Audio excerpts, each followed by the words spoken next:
Prep for Thanksgiving at Whole Foods Market. Save now on no antibiotics ever frozen whole turkey, just $1.49 a pound with Prime. Sales on brie and select seafood appetizers help get things started. For sides, go with wallet-happy favorites from 365 by Whole Foods Market. And finish with decadent desserts from the bakery. Or get your whole spread catered. Just order early. Get Thanksgiving ready at Whole Foods Market. Terms apply. My dad works in B2B marketing. He came by my school for career day and said he was a big ROAS man. Then he told everyone how much he loved calculating his return on ad spend. My friends still laugh at me to this day. Not everyone gets B2B, but with LinkedIn, you'll be able to reach people who do. Get a $100 credit on your next ad campaign. Go to linkedin.com/campaign to claim your credit. That's linkedin.com/campaign. Terms and conditions apply. LinkedIn, the place to be, to be. Welcome to the A World of Difference podcast. I'm Lori Adams Brown, and this is a podcast for those who are different and want to make a difference. Does it feel like your whole world has just been turned upside down? Are you having trouble remembering to drink water or eat? Does it feel like you're walking in quicksand? You can't even concentrate on normal things. You may be walking through trauma. There may be a crisis in your life or in your government that is causing you to feel that you don't know how to put one foot in front of the other. I have walked through times like this, and it really has helped me to walk with a professional therapist through these times. I highly encourage you to find a therapist, and at betterhelp.com/difference, you can get 10% off your first month today. I myself have benefited from a therapist I've worked with there. You can message your therapist in between sessions, go to extra courses around grief or trauma, find support groups, and also really have a person to help you walk through some of the most difficult parts of your life right now. You can get 10% off your first month today by going to www.betterhelp.com/difference. You deserve to heal. To everyone listening, both in the U.S. and around the world, whether you're a U.S. citizen and you voted abroad at your local embassy, or you mailed in an overseas ballot, or you voted electronically, or you voted within the United States, or you are a citizen of another country watching what has happened in the U.S. with a lot of concern, you are not alone. And I want everyone in this community to know that we are listening to perspectives as we always do. Today on the show, I'm bringing on Mike Nellis, former senior advisor to Kamala Harris and the founder of a political consulting firm, Authentic. He also is an organizer for the White Dudes for Harris, and he's coming to us today to give us his perspective on what he thinks these election results mean. And as you know, we all bring very different perspectives, even those who are inside an administration or who have previously worked with Kamala Harris or have worked on other Democratic campaigns. Not everybody sees it the same way. And so I particularly have been concerned and wondering how we start to motivate young white men in particular. But white men in general, we're seeing them, traditionally vote for, when it comes to Donald Trump running against women, they have heavily voted for Donald Trump both times. And we really only seen one person ever beat Donald Trump in a presidential race the 3 times he's run, and that is Biden, another man. And so interested to know his perspective. Not that any one person has the whole corner on all the knowledge. As you know, on this podcast, we believe a diversity of perspectives helps us get together and really get our brains around the table and really understand what's happening. So I would love to have Mike come on to the show today and help us understand from his point of view as somebody who's helped raise over $1 billion in fundraising for Democratic campaigns, what he really sees from his perspective and his vantage point. So very excited to welcome to today's show to talk about this thing that everyone is talking about, what's going on with white men voting in the United States and how did all of this happen. So very warm welcome to the show, Mike Nellis.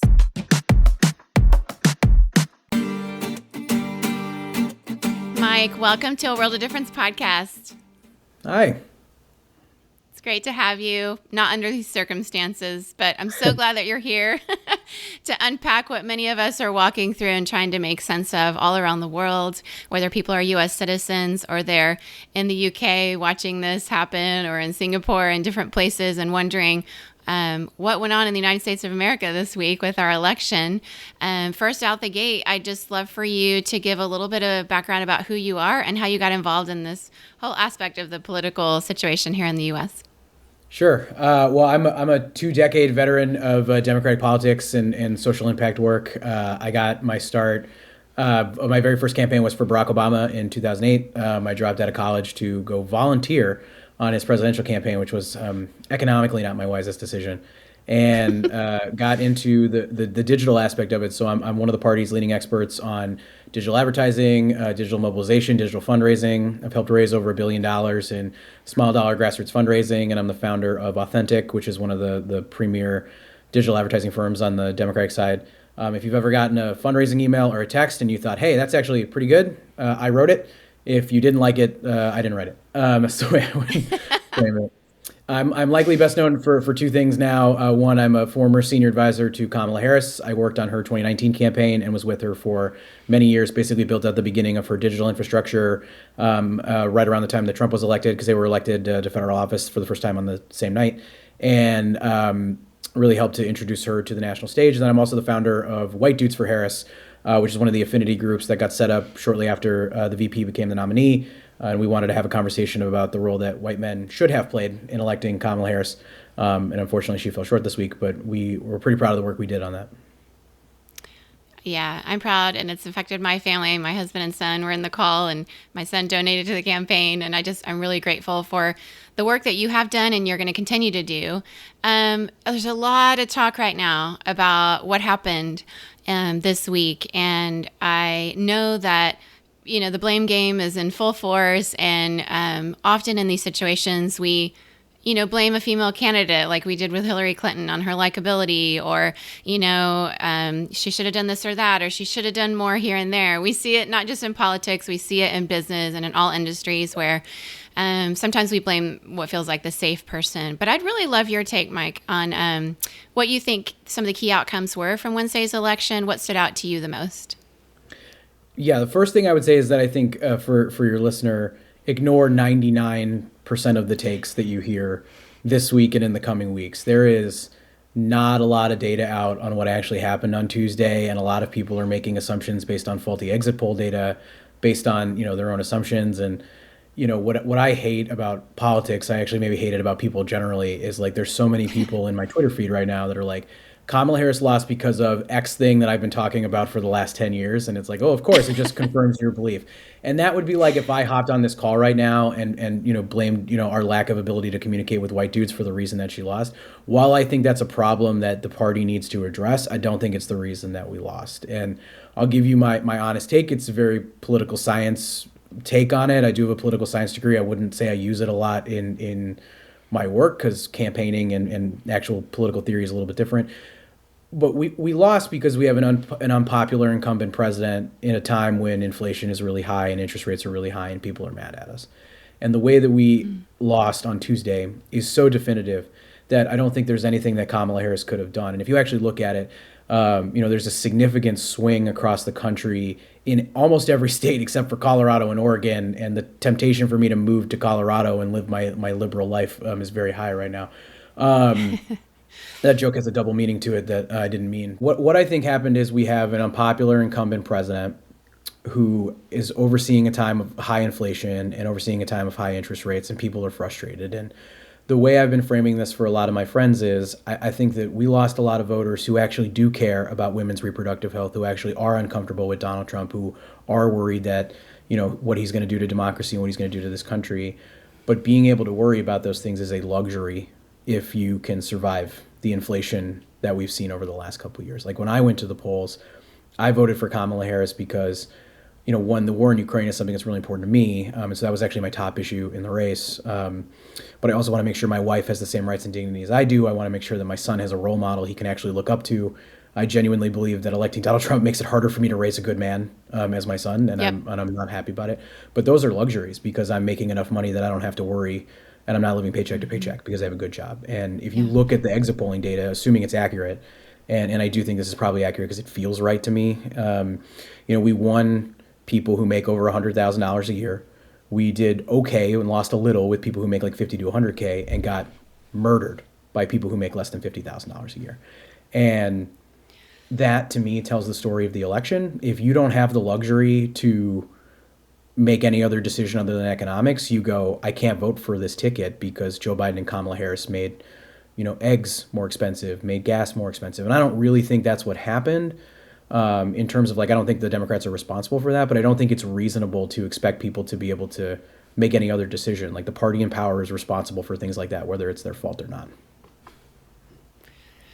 Oof. Yeah, absolutely. We do keep hearing a lot about economics, the price of eggs. And at the end of the day, some of us stay on top of politics and we find it interesting and we keep up with both sides, and people like you work in it, right? But the average American citizen who's voting probably doesn't spend a great deal of time looking at those, economic and especially macroeconomic factors or geopolitical situations. And so at the end of the day, people vote based on how they're personally affected. And I think you're right. I think that once again, we can't do a blame game, but I would love to know, as we're seeing some of these shifting dynamics around, especially, white male voters in particular, what do you think really happened, especially with, you mentioned you're a dad, you're raising a boy, I am too.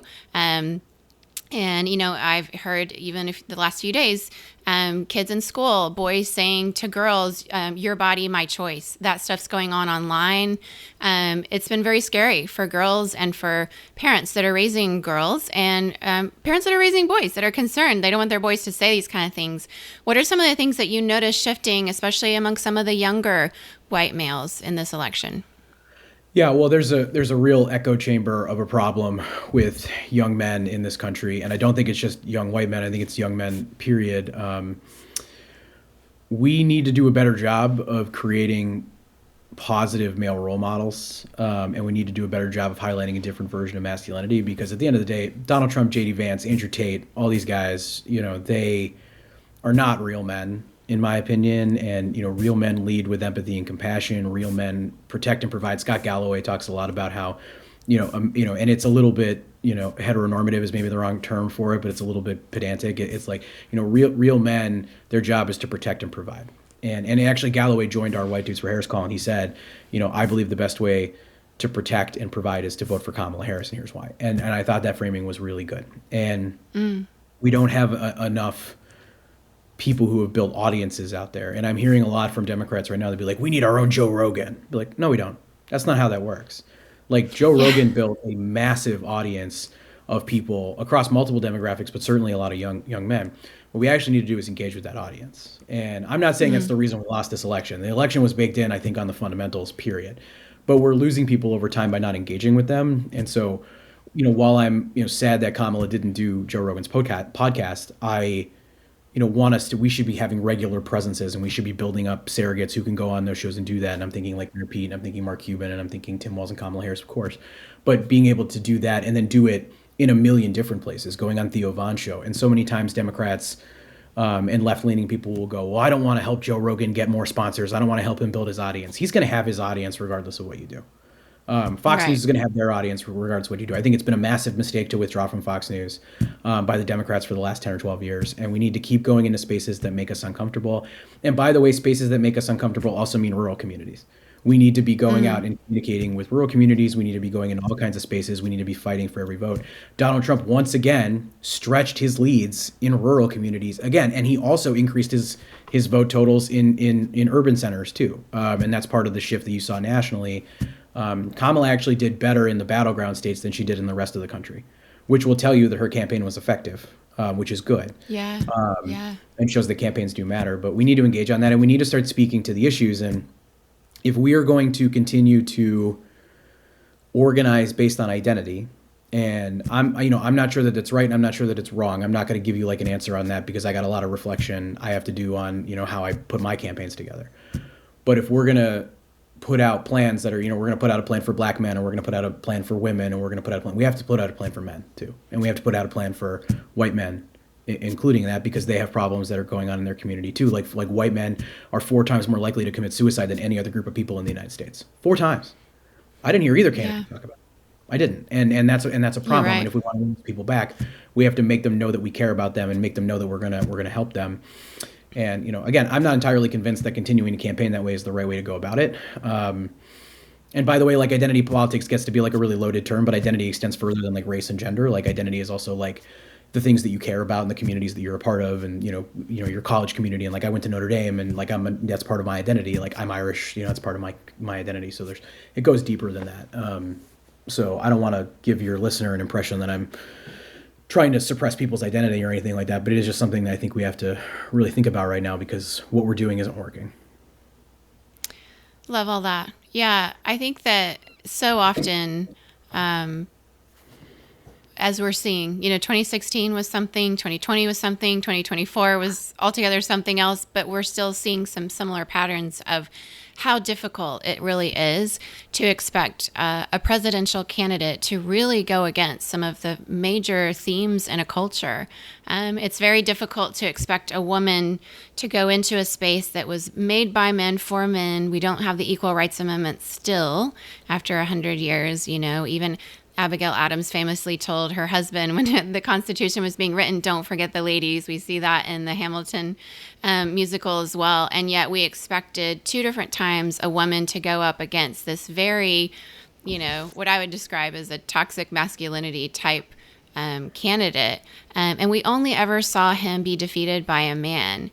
How significant do you think those cultural themes of patriarchy, even some sexism and misogyny, really had on this election, and what could we do going forward to help that change in addition to just presidential candidate? I mean, obviously racism and sexism played a role in this campaign. I'm not going to pretend like they didn't, but I also don't think that they're the decisive factors in the race either. And I say that because, in 2016 was very much a fluke win for Donald Trump. I think that there are things that I like, and we could sit down and talk about it if you think it's the best use of time, but like there are things that I would point to and say, if Hillary Clinton had done that, I actually think she wins this election. And I think there are mistakes that the Clinton campaign made. And I also think there's, and sex obviously plays a role here, but Hillary Clinton was deeply unpopular. Like her favorability ratings were low, and people gravitated, I think, naturally towards a candidate that they liked more and thought was a protest vote, right? I think most people coming into 2016 thought Donald Trump's going to lose. I'll pull the lever here so I can complain about it later. And that's a whole different ball of wax, right? I think in 2024, Kamala Harris' favorability ratings are actually pretty good. I think people liked her, and I think she just couldn't overcome the economic headwinds. And I would argue pretty strongly that, had the candidate been Joe Biden, or had let's say we had a quick gut primary or something after the debate over the summer with Biden and Trump, and we'd picked, a different candidate, if we'd picked, whatever, Westmore, Mayor Pete or something like that, we still would have lost. And I don't think that it would have been better. I actually think Kamala Harris ran a really great campaign. Not perfect. No campaign is perfect. And you're going to see a lot of backstabbing from people who are leaking. There's a story that got leaked just before I got on here that I'm not even going to get into, but I just was like, why are we doing this right now? Because, the only thing that Democrats love more than leaking on their friends is to leak and fret about election not chances weeks before an election. But I don't think that Kamala lost because she was a woman, and I don't think she lost because she was a black woman. I think it really was economic conditions. Again, I think obviously the way that the Trump campaign treated her had a lot of things to do with her identity, right? The things that they said about her, the things that their surrogates and their online trolls said about her were horrible, sexual proclivities and all kinds of just horrible stuff. And J.D. Vance attacking her for not having biological children is disgusting. But I also think they attacked Obama for lots of stupid stuff too. So I think they're going to find every wedge that they can, no matter who the candidate is, and kind of find stuff like that. In this case, they're running against a black woman, so they did that to gin up their base. But the people of Michigan went out and didn't vote for Kamala Harris, but they did vote for Elise Slotkin and made her a United States Senator. The people of Wisconsin didn't vote for Kamala Harris, but they reelected Tammy Baldwin, who is an out lesbian senator. The people of Arizona elected a person of color, Ruben Gallego, to the United States Senate. So there's sort of there's some split ticketing here. That's really confusing from a baseline perspective, right? The people of Montana approved a ballot initiative to legalize abortion, but didn't vote for John Tester, right? And the people in Missouri voted to raise the minimum wage to $15 an hour, but they didn't vote for Lucas Kunce in the Senate race. Not that I think we ever really had a chance in that Senate race in Missouri. They certainly didn't vote for Kamala Harris. So there's definitely something that is core to this that I think is very centralized to how people were mad about Joe Biden and mad about Kamala Harris. And Kamala Harris, unfortunately, paying for the sins of her running mate, which is often what happens for a VP, right? Like George H.W. Bush got elected on Ronald Reagan's coattails and then got killed 4 years later on the ballot by Bill Clinton. And that happens, and maybe Yeah. that'll happen for JD Vance one way or another in 4 years. I have no clue because we'll have an open primary on both sides. I hope. But I have a hard time feeling like that's the difference. I mean, really, at the end of the day, Kamala Harris only lost this election by 200,000 votes in 3 swing states, which again is usually how it happens. That's essentially how Donald Trump lost 4 years ago. So it's just we have to take our licks here. I'm actually more concerned about the movement of the vote outside of the swing states. That's the thing that scares me the most. A 10-point swing in New York is not great. Yeah. And it tells you how mad people were about us, with us. Yeah. So a lot of talk around Democrats need to do a better job of listening, including, and things like that. You've touched on it a little bit, but we are seeing some shifts. I think a lot of people expected Gen Z to come out and be more aware, be more educated. But a lot of us were paying attention to the fact that there has been a shift among young males, Gen Z, and young women, that they're saying, even leading up to the election, that young men are more conservative and young women are leaning more progressive. So the polarization among the young generation is even more extreme. Some would point to social media, some would point to being in lockdown for so long during COVID, and then therefore, more engagement in social media, and how I work in tech in Silicon Valley. I work right across the street from Tesla, and I have friends that are working for companies that are customers of Twitter, and they don't pay their bills. They don't lead very well. We know this around here. Like, people don't like working at Tesla, but when you have a platform like Twitter that's been so pro-Trump, has definitely used people on that platform to create sort of an echo chamber that some of these young males have I guess been susceptible to. And then you have something like Truth Social. A lot of the social media has been, blamed even in 2016 for what has happened, right? But I think increasingly so in this election. What kind of a role do you think those echo chambers have played, like the Joe Rogans, the Andrew Tate that you mentioned earlier, and so much of this bro club sort of forming young hearts and minds that have really drawn in, it seems, young men? I mean, I wouldn't blame what happened on the bro club. And I sort of, in the same way that I don't, like I hated JD Vance talking about childless cat ladies, I'm sort of also exhausted by hearing, people talk about like, oh, bros and bro culture and blah, blah, blah and stuff like that. And I'm not a part of that culture, but I think it ends up like it makes men feel the same way that childless cat ladies make women feel, right? And I think we have to move beyond stuff like that and get comfortable engaging with people that are very, very different than us culturally and politically. Because truth be told, like I don't, there's a tweet that I like that I tell people sometimes, that it was a couple years ago, but it was, Joe Rogan is not a right-wing nut job. He's just a regular nut job. And I sort of like that, right? Like there's going to be people in your life that have weird extreme views, and you're going to have to find ways to engage with them. And by the way, there's a huge gap from Joe Rogan to Andrew Tate. Andrew Tate is horrible. And when you hear stories of, kids in high school saying, hey, it's your body, it's my choice, which is, Nick Fuentes' his whole thing, that's gross. And I would have a hard time hearing Joe Rogan say a thing like that, just because I've listened to enough of him. I don't listen to him all the time. I did listen to his entire interview with Donald Trump, though, which I actually tweeted out a whole thing about. And I don't recommend doing it. It was okay, good. It was mind-numbing at times. But look, society and technology are dividing us in significant ways. And if we're talking about like young men in particular, right now, I think for every, and this is close, it might not be 100% right, so someone should probably gut check me before you like internalize it, but I've heard Scott Galloway talk about it. It's for every one man who's graduating from college right now, we're graduating 2 women. And that's creating very different cultures and making it a lot harder for people to connect. And some of that is affordability. Some of that is also cultural, because a lot of people don't want to go to college. And there's a huge push amongst the right to get people to not go to college. There's, I think dating apps have been hugely detrimental to society generally. There's a ton of evidence that suggests that the vast majority of women who go on a dating app only choose like the top 10% of attractiveness for men. And that's a huge problem. And I don't think that's like women's fault. I think that's like technology's fault. And technology is in theory, and Lori, you probably know more about this than I do, but like I have a tech startup that I have and work on that works for Democratic campaigns. Is it's designed to eliminate friction. Like most of the technology we create is eliminating friction. What it's actually eliminating is community and engagement and personal connection. And I think a lot about the guy who invented the ATM machine, invented the ATM machine because he hated standing in line and making small talk with people. But as we continue to remove small amounts of friction in our lives, like there's no reason for me to ever go to a restaurant now because I can just have somebody deliver it to me and I don't even have to make eye contact with them. Now they'll just leave it on my front porch.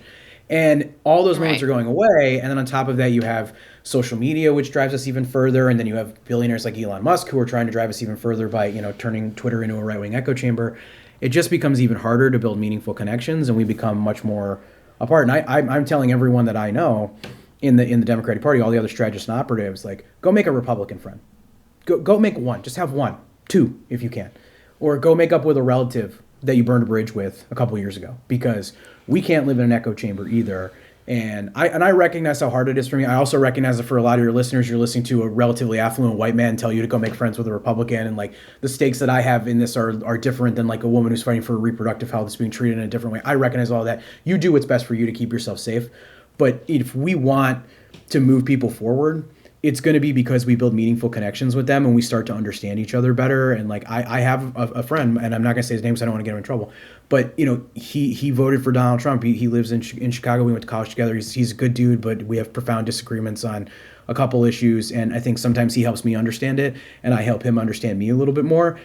It makes the world a little bit of a better place in our own circles, and we can help each other in a meaningful way. Or like, my dad, I grew up in a very Republican conservative household. My dad, big Republican, definitely voted for Donald Trump all three times. No doubt about that in my life. In 2004, I remember very viciously, aggressively fighting with my dad about gay marriage because I felt really strongly that what the Bush campaign did in 2004 was disgusting on gay marriage, and I still do. And, my dad defended it as a Catholic, as a Christian, and as a Republican. And, wasn't 10 years later that he officiated my brother's marriage to a man. And wow, that growth came because my brother had the courage to come out and tell the rest of us who he was. And, it would have been very easy for that to have gone a different way, where my dad could have, my dad could have had a negative reaction to it and kicked my son or my brother out. And, that happens in a lot of families. And I realize, again, it's privilege based on the family that you're in. But, sharing a little bit more of yourself helps people to understand it. My wife's been through a lot. We've done IVF to have our son, and like she shares a lot of herself on IVF in her community and with our family. And I think that makes it a little bit easier. And again, I don't have all the answers. And again, I feel like all my answers today are very much rooted in my privilege as a white man. But that's just where I'm at right now and how I'm thinking about it, amongst many, many other things. I love it. I love that you acknowledge the privilege. I think that it certainly helps the listeners that are women, people of color, immigrant women in particular, and people who identify in the LGBTQ community as well, who, do face that kind of marginalization. And I think I was with a group of women on election night of this organization, How Women Lead. A bunch of us got together in this house in Mill Valley in the Redwoods and watched it. And of course, it was a bit of a downer, but we had each other to process with. But one of the things that I just kept being aware of leading up to that is, it's a visceral experience for a lot of women. There are women who voted for Trump. There are women, white women in particular, that did that. There's an experiment, the Stanford prison experiment. I studied it in sociology as an undergrad. You've probably heard of it, where they gave students a little bit of power to be the prison guards of this fake experiment. And they had to shut this experiment down in the 70s because giving people of equal status a little bit of power over their peers can lead to a very abusive situation, to the point of having to call off the study. And so I think that sometimes some of the dynamics that, we unpack sociologically speaking is if you give somebody a proximity to power, sometimes they will go against their own best interests of their community for the sake of having that little aspect of power. But it still doesn't take away the fact that the dignity of women, it was on the ballot for a lot of women. Like a lot of women, that felt embodied for us. It felt visceral for us. So to have this sort of theological debates with an uncle at Thanksgiving, it's harder because you carry it in a different way, the dignity of your humanity being on the ballot. So I really appreciate when men can stand up, especially white men who have a lot of privilege. I do see so many of them. All the white men in my family, my brothers, my husband, my son who was eligible to vote, my others who could have, who will vote in the midterms. They're twins. They'll be turning 18 before then. And my own father. I mean, nobody's perfect, but there are white men who use their privilege for good. And I think that, like you're saying, having those conversations sometimes when women don't get heard, or when men, like somebody told me at San Francisco City Hall on election day, a white man, older gentleman, said, "I just can't listen to her because she's condescending." Which all I could think of was, wow, that's more of an issue for him. Like, he can't hear a woman talk because there is probably an echo chamber he's living in. So what would you say to white men? I do have white men that listen to this podcast. We're about half and half, men and women that listen. What would you say to some of the white men about how to use privilege for good, and help stand up for women in ways that you have by helping create this and working alongside Kamala Harris? Well, I want to answer that, but I want to go back to something else you said just really quickly, because it just triggered a thought in my mind a little bit that I think is worth saying. Like, I have no idea what it's like to have my dignity on the ballot. I don't, and I'm not gonna pretend like I do. So I can't imagine how horrible it would be. I do think that one of the things that we probably have to acknowledge, like my least favorite term in politics, I hear it from practitioners all the time, I hear it from the media all the time, is a single issue voter. It's the dumbest phrase in politics. There's no such thing as a single issue voter. What there are people who prioritize things. And Lori, you've prioritized a certain series of things that are important to you and core to your identity. Broadly speaking, I believe that every single voter, whether it's you, whether it's me, whether somebody voted for Donald Trump or not, or maybe, and even people who didn't vote, the choice that they made was about self-interest, no matter what it was. And there are women who went to the ballot box who didn't feel like they could pull the trigger for Kamala Harris because of economics, right? And there are people who were really mad at the Democratic Party about economics, but voted for Kamala Harris because that was part of their identity, either as a Democrat or as somebody who, cared about democracy, or they cared about reproductive freedom. But like, I'm as somebody who's done a ton of online fundraising, there's all this behavioral science work that's gone into it that. And again, we can start arguing about like Kant and what we owe to each other, and like we can all talk about our favorite episode of The Good Place, and like really get into this if you want. But I generally ascribe to this idea, like when you do like charitable nonprofit giving, you're doing a good thing, but you're at your core intention, at your heart is like, I'm a good person and I'm going to give this money and I'm going to do this thing because it's central to your core identity. And when I'm being a good dad and I'm trying to, lead my son in a direction I want to take him, that's still really about me. Am I helping someone? Yes. Is it a good thing? Yes.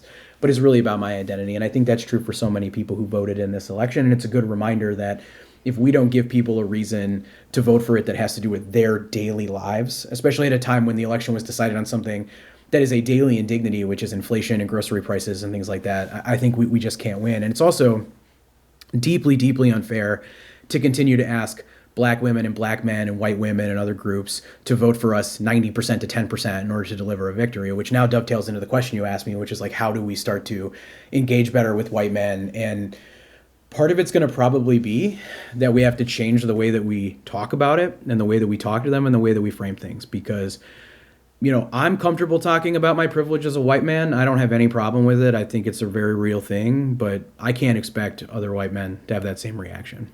And there's probably white men who will listen to this that every time I've said the word privilege, they roll their eyes and they want to drive their car off the road. And I'm sorry for that. And I love you. Please don't. But and drive safe. Exactly. I think we're going to, on some level, have to get beyond that, because the way that it comes across to people is very lecturing, very like, I know better than you. Why aren't you as evolved as I am? And shared language is really, really important. And I had a big drag out, knockout fight with my dad like 6 months ago about something that's very personal, and I'm not going to get into it. But there was just a little bit of background on me, actually. I suffer from severe anxiety and depression. I've had some issues with potentially hurting myself in the past I've had to deal with. I'll be careful about language because I don't want to get you blocked on YouTube or anything like that. And I went through a process of going to therapy and doing a lot of reading and dealing with like anger issues and sort of evolving as a person that has given me a series of tools that are amazing to help to deal with anxiety and depression and to set boundaries, when people are mistreating me, and to get to the core of some of that. But there are times when I use language that to someone who hasn't gone through that experience just sounds condescending and sounds like I'm being a jerk to them because they don't understand it and they don't understand me. And so the value of shared language is incredibly important. And like, you know, if we want to win over white men to vote for Kamala Harris, it's going to be other white men who can talk in a way that people understand and articulate things in the way they understand. And I think we started to scratch the surface of that with White Dudes for Harris. I think the Harris campaign did a really good job of that. It just didn't work because of the base fundamentals of this election. But there's still something to that, and it's just going to be like, you know, because like I hear this all the time from people. This is not something that I'm saying, so I want to be really clear. But I hear this like I can't deal with these preachy white women telling me what to do. Like I hear that from other men, and like it's not something that I experience very often, if at all. But I can sort of understand where people feel that way because like you're sitting there, Lori, with the set of tools that you have, and I'm sitting here with the set of tools that I have, and they're different. And the expectation that we can ask people to keep the same pace as us when we're just on a different journey, and when we're talking to a lot of people that, you know, especially for the people that we lost, like are working 2 jobs, trying to raise their family, trying to buy a house, trying to retire with dignity. They don't have time to, you know, read Kant and what do we owe to each other and stuff like that. And then we come off as condescending when we start talking about that. So shared language is going to be a really important part of how we do that, and finding surrogates who can stand with us, and also elevating more positive male role models. Like the answer, the antithesis to Andrew Tate is the New Heights podcast with Jason Kelsey and Taylor and Taylor Swift's boyfriend. That's what I was going to say because it's usually what I call it. Taylor Swift's boyfriend. I love that you referred to him that way. Just the greatest tight end and 3-time Super Bowl champion, Travis Kelsey.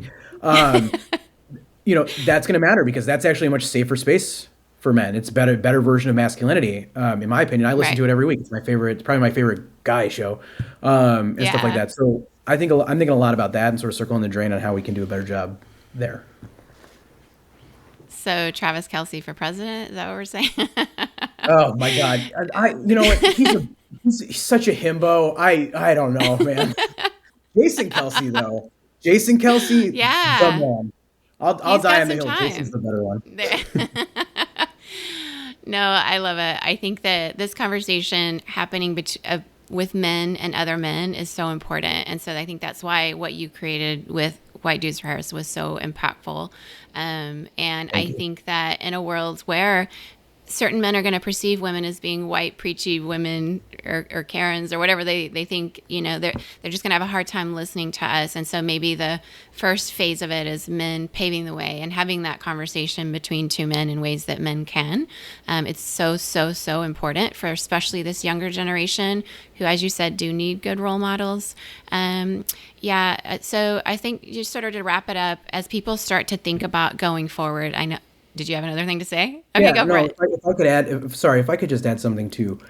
There's a tendency in society and in American politics to overcorrect to the last thing that happened.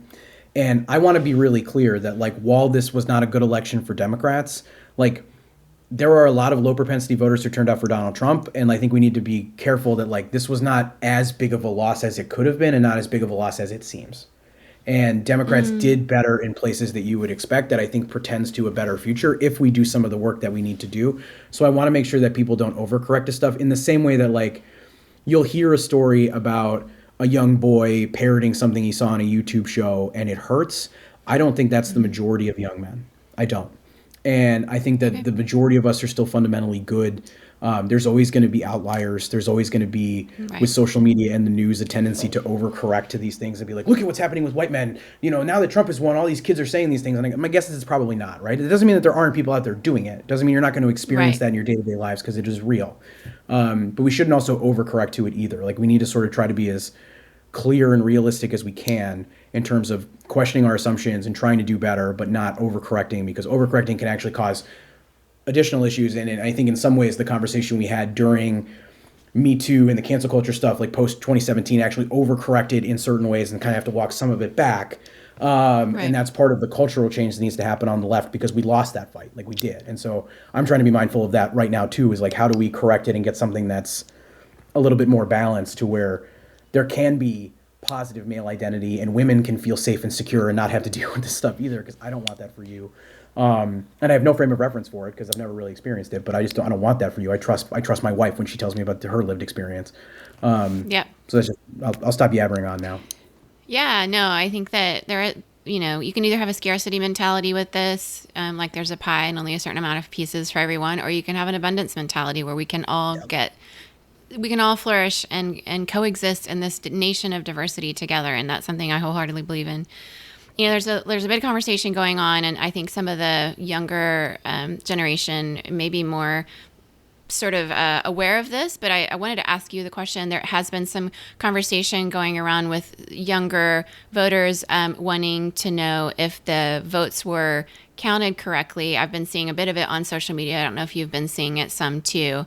There are concerns around, either voter suppression or that all the votes weren't being counted. There's always things that go around. But is there any substance to this? I think somebody said CBS addressed it a bit, and that Trump ahead of time, from what I understand, Rachel Maddow featured that Trump had been saying we have enough votes and not really encouraging people to vote. So a lot of, people are afraid that can they trust the outcome of the count of the votes? What is your perspective on that? Yes, I believe you can trust the count of the votes in the same way I felt like you could trust it in 2020. We lost. I'm sorry, and there are a lot of people online that are trying to gin up followers and community and likes so that they can get paid from their creator rewards by acting like there's something wrong in this election. There is not. We lost. And if there was something wrong, we'd be fighting for it. And I know that because in Pennsylvania, we're currently clawing to make sure every vote gets counted in Pennsylvania. But if you're listening to someone who is comparing vote totals to 2020, they don't know. Oh, what I was going to say was probably would have gotten you in trouble on your podcast, but they don't know anything about the electoral system. 2020 was the highest turnout election in the last 100 years. It was. And, and it was because of COVID, and it was because of the way it was approached, and we were mailing people ballots. It was actually a pretty cool way to do an election, in my opinion. We should do it that way in the future. But no, we lost. The votes are being counted properly. There's a lot of vote left to come in from California. No, it would be virtually impossible to do that until somebody shows me evidence of it. I'm not going to believe anything like that, and I'm really very frustrated with all the people online that are, really, in my opinion, just trying to juice their creator rewards by just saying stuff on TikTok and Twitter and stuff like that. You can say anything on Twitter, which is the worst part of Twitter, but yes, you can. Yeah. The best and the worst of freedom of speech. Well, thank you for addressing that. I know it's something that people are concerned about, and it's helpful to hear somebody on the inside just address it.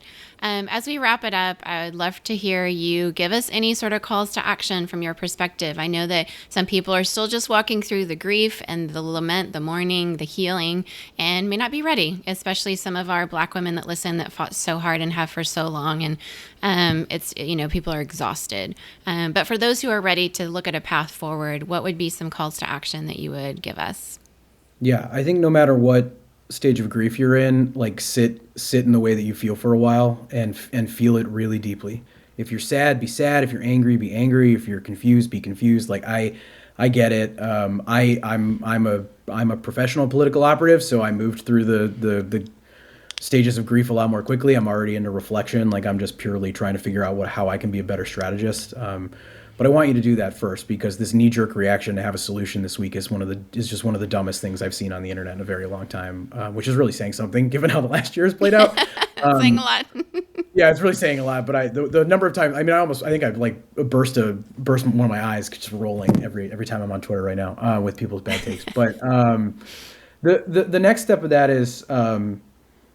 Look, there's going to be a lot of things that happen in Washington that we can't control. I think the Republicans are going to argue that they have a mandate. They do not. And the buyer's remorse will set in, so there will be opportunities to fight back and try to stop the worst of this. But my general advice to people is, go find the thing that grounds you and the things that you love, and go find your corner of the world and make it a better place, because that's really all you can do on any given day, regardless of the outcome of an election.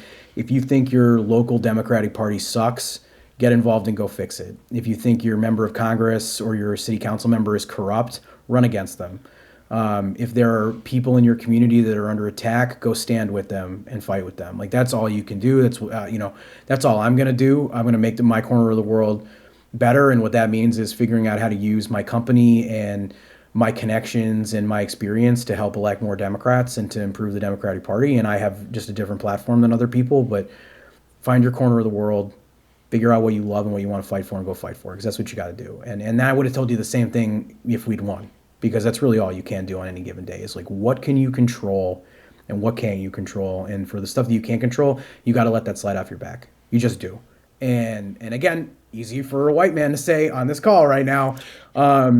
So that's why the first piece of advice matters the most, which is to sit in your grief and feel it deeply and feel the way you feel, but like then figure out what you can or cannot do, and try to do the most good. I say this to my son all the time. What's the next right step? What's the next right step? Because that's all I can ever do. Everybody's walking around in the dark. Everything's foggy and cloudy, and we're all just trying to figure it out. Absolutely. Well, thank you for the difference that you're making, both as a dad and, considering the needs of your family, as well as in your business that is working to help, with the intersection of politics and the industry that you're in. You're just making such a difference. I really appreciate you using your privilege for good and calling others to do the same. And, just sort of building this group of people who care about each other. We really need to lean on each other at times like this, and we're all connected, whether we realize it or not. And it's really encouraging to see people like you out there really making a difference and calling us to something higher. Because when one of us rises, we all rise in a certain way. And so, we hope for better outcomes next time, for more unity and less disunity. But either way, we appreciate the diversity of this nation, and I appreciate you and your voice and bringing your perspective here today. Thank you. Peace to you as you continue to mourn and grieve and move forward, and to your family. Thank you so much for being on the show today, Mike. Thank you, and thanks for having me. So interesting to hear Mike's perspective as somebody who's seen things up close and firsthand, and both in the fundraising side and the White Dude for Harris calls, and working as a senior advisor to Kamala Harris. And as you mentioned, he worked in the Obama campaign, and just there's so many perspectives right now. I mean, even like he said, people are trying to slice it and dice it in multiple ways. And just hearing his perspective really gives some, interesting takes on it, points of view that, maybe you hadn't considered, that I hadn't considered as well. And I think, what's an important part of this conversation is nobody has a whole corner on what happened. We're talking about a large nation, a lot of diversity. The data is still coming out. We're still looking at it. We do have some themes which we can look at. And, we've brought historians on the show. We've had Kristen Kobes-Dumais. We've had Jamar Tisby. We've had others on the show who've sort of helped us unpack the history, both of the sexism and misogyny and the racism, and of course the misogynoir, as it's all mixed in together. We've had lawyers on the show who've helped us unpack the legalities of this, and now we've had multiple people involved in politics, and no one person completely gets all of it. But I love hearing Mike's perspectives as somebody who's been up close and personal with the fundraising side of things, and also with the White Dudes for Harris. And I think one of the things we really do struggle with as a nation is sort of really admitting some of the shameful parts of our history that are still with us, like the racism, like the sexism and misogyny. It's really shameful that in the world today, the United States has not elected a woman president, and that we got so close, and still it's going to come down to just it's multiple states, but when you look at each of those states and each of those districts, so often it's not an overwhelming amount of votes, even if, Donald Trump seems to have gotten the popular vote this time and the Electoral College. It's always a shocking number when it's a close race like this. Really, every voice matters, and how we frame things matters. But at the end of the day, there's so many factors, swaying young minds and winning young hearts and minds. And, I loved his take on what's going on with young white men, because we are seeing them lean more toward the right, and wondering how that's happening, where young women are becoming more toward the left and young men going toward the right a little bit more. And we are seeing, what appears to be some divide and conquer strategies. It was really interesting for him to sort of unpack his perspective on the Kamala Harris campaign. That was, most people will say, in terms of the Democratic Party, that she did in such a short amount of time a pretty flawless campaign. So it's not that she could have worked harder. She worked so hard and she did it so well and really crossed every T and dotted every I. But when we have a glass ceiling that's never been broken, when we have people who carry bias and stereotypes, those are going to be large factors that it's hard to know if anybody would overcome. Hearing Mike talk about how we win those young hearts and minds, I think is really important going forward. And that's also very hard to do, win young hearts and minds of young white male voters and not lose the other voters that someone has already gained. And it just, when you're going against forces that are they go back to the foundation of our country and even earlier, some misogyny and racism that was brought over even from some of the Europeans that came early on that were a part of writing the Constitution 250 years ago, right? And we've had only white male presidents minus Barack Obama, who was a Black male president, but still not yet a woman. It's that first is really hard, and there's a lot of pressure on it to be a certain way and be perfect. And yet that's also unfair.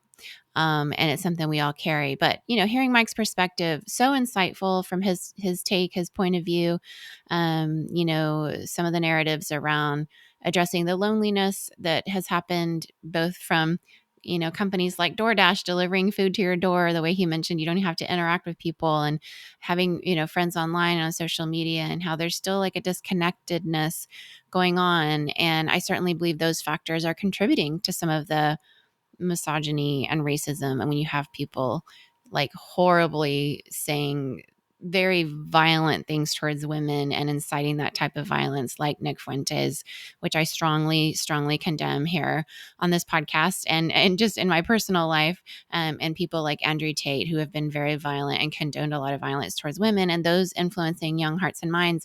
We really have to understand what it's going to take to bring in those diversity of voices. But I don't put the onus on women for that. I don't blame Kamala Harris. I don't blame women.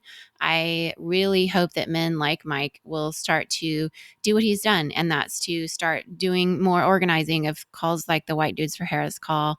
Like I mentioned, my husband and my 20-year-old son were on that call, very excited. My 20-year-old son actually donated to the Kamala Harris campaign in that call. My husband has a hat that he wears around, a White Dudes for Harris hat.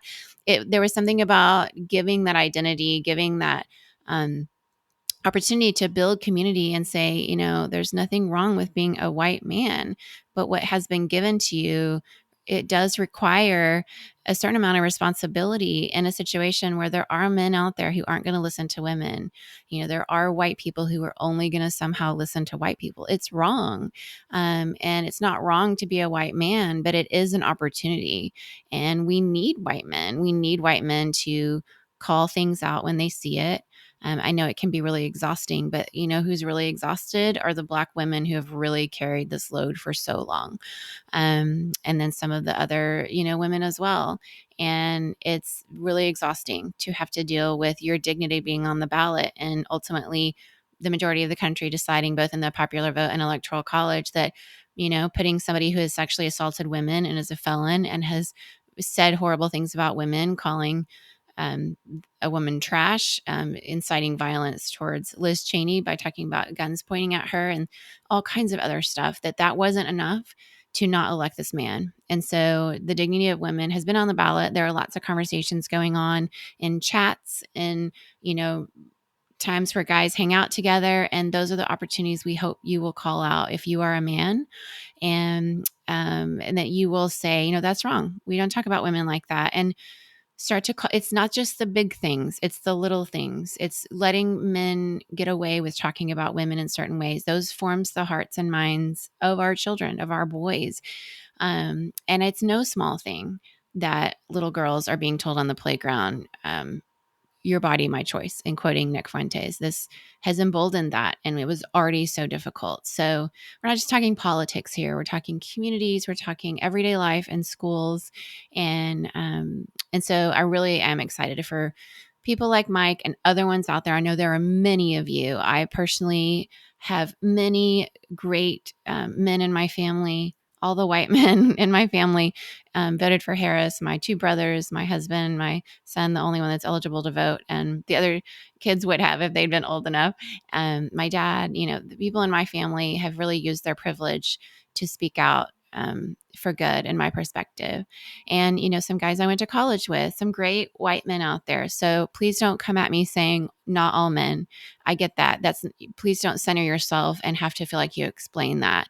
Hopefully your shoulders are big enough to carry this. There isn't anything to say you're sorry about if you haven't done anything wrong, but there is a responsibility.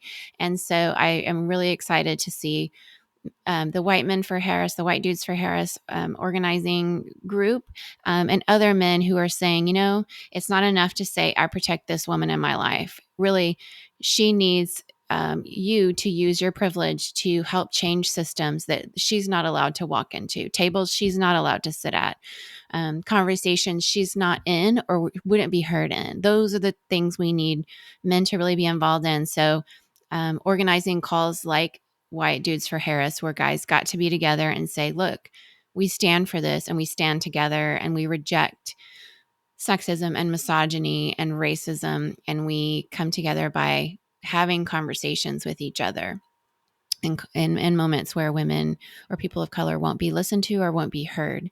And that includes being on podcasts. It includes writing. It includes speaking. It includes a lot of little things in communities and in small and big moments. So really excited for some of the white men in particular I see that are out there kind of just starting to become aware.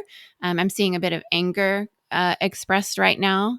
The kind of anger that used to really be only kind of feminine rage, but seeing some men start to see misogyny and sexism they haven't seen before. So it's an opportunity when crises like this happen or when major shifts take place, it can allow us to be reflective. So when you think about things that Mike has said today, once again, he's bringing one perspective. I would never imagine to put all white men into a monolith. No more than white women are in a monolith. Not all of them voted for Harris, but unfortunately, large numbers did. When you break things down into socioeconomic levels or education levels, you start to see some nuances there. Locations people live around the country as well. And so I would never want to put all white men into one category. And so there is so much nuance. This is one person's perspective. And I really hope that we can start to really listen to one another and find ways to move forward together and flourish together and work toward a society where we all can be heard and we all have a voice and we all have our rights. I don't know what lies ahead. There is a lot of opportunity to dip into despair. And whatever you're feeling right now, I just want you to know that this is a safe space for you to feel, whether it's rage or sadness or, you're questioning, you're confused, whether you're nauseous, whether you're bewildered, and even if you are feeling despair, I just want you to know that that's okay. It's a part of the process of grieving, of working through shock, of trauma. And I just want to say you deserve to feel through this. Whatever feelings you have, you don't have to snap out of them. You don't have to spiritually bypass yourself or accept anyone spiritually bypassing you just to say, God's in control. It's all going to be okay. It may not feel like that right now. It's okay to pray some rage prayers. It's okay to listen to a feminine rage playlist. And guys, you're welcome to join in too. I have one on Spotify that's been helpful for me over the last year. But I just think this is an opportunity to be completely aware of who we are, of our bodies, that we're human, and that there's so many different ways to live this human life. And my understanding of what it means to be in the United States of America is that our narrative has been that we are a place where people can come and dream a dream of what America means together. And that means people from all over the world can come here and make a better life for themselves. And I hope that's who we still are. I don't know what dark days look like going forward. I do think we're in for some.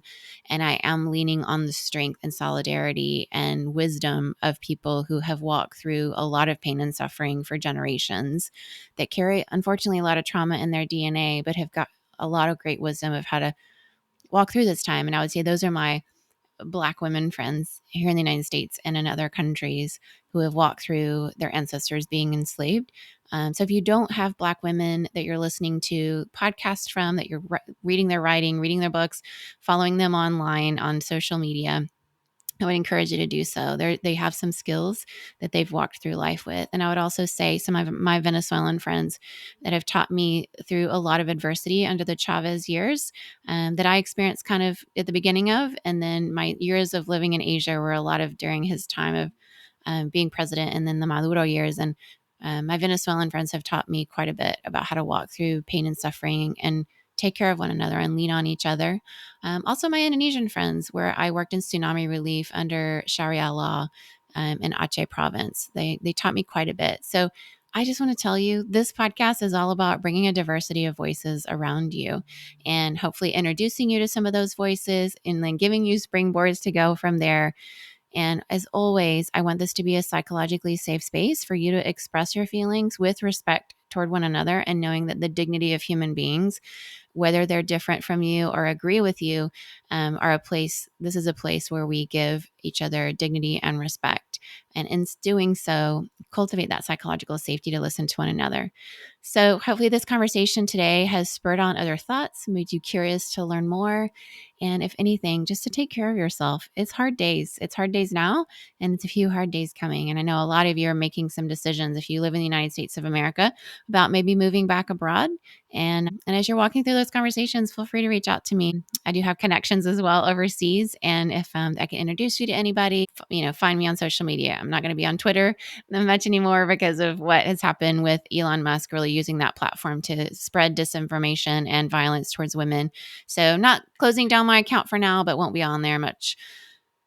And really taking the conversation over to Threads. I know they're not perfect, but there's some that are worse than others. So in the absence of a fully female owned and run and founded social media platform, which I do hope comes out of this soon, I'll be on Threads for the foreseeable future and Instagram as well. And you can always find me on LinkedIn as well.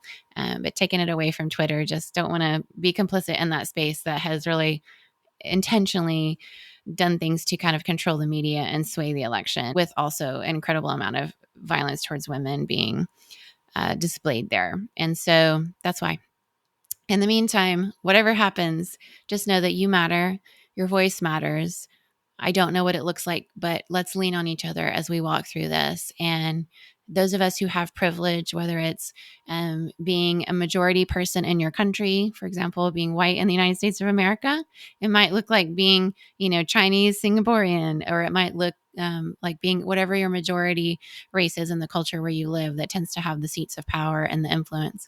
And for men in most of the world where patriarchy exists, unless you're blessed to be listening to this in a culture like the Minangkabau culture in Sumatra, which is a matrilineal culture. Most people around the world are living under patriarchy. So if you are a man, just please use your voice for good to amplify the voices of those who are often not heard and to change systems that hold people back, especially structures and systems that are made by men for men, and expecting a woman to walk in and break that glass ceiling when it was never meant for her, and all the systems and structures just crush her at every turn. These are opportunities for you to help change those systems in conversations and in doing the work to dismantle the parts that are not healthy, and to help create and be more inclusive in what is rebuilt.